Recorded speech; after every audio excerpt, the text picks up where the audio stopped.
At one time, I was a member of the group called Alcoholics Anonymous. In fact, I was for about 15 years. I was in and out of Alcoholics Anonymous.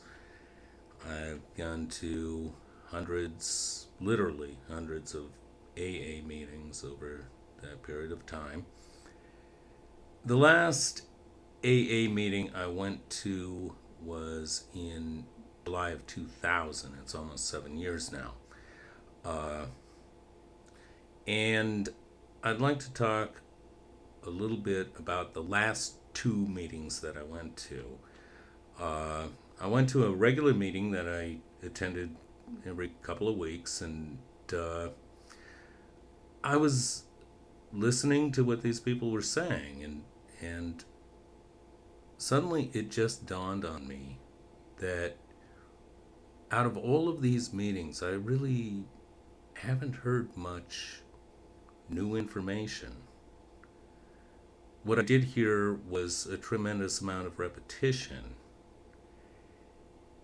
and I questioned the idea that these meetings were really helping me. I asked that question: Is this benefiting me?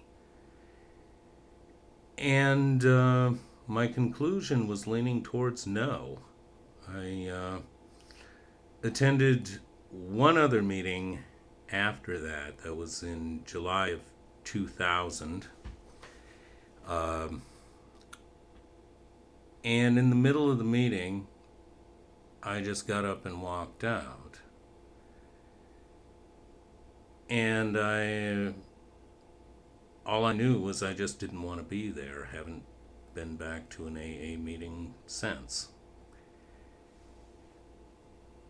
I thought about a lot of the things that I heard in these meetings, and I come to a conclusion that this was there's a lot of stuff I didn't really need.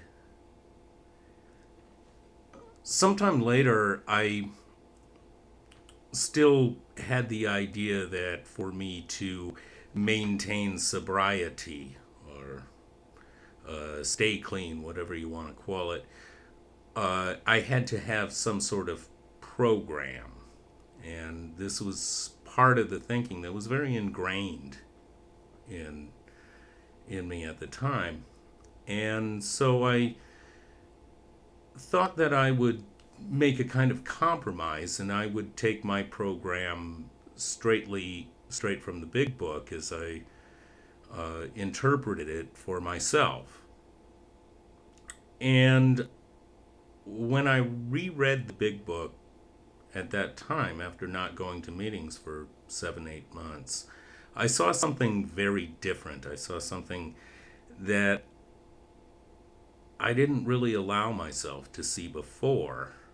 And that was the fact that this ideology, uh, this writing, the basic ideas behind AA did not fit me.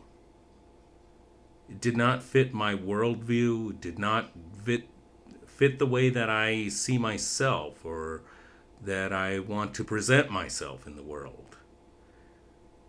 I concluded that Bill Wilson was not my friend.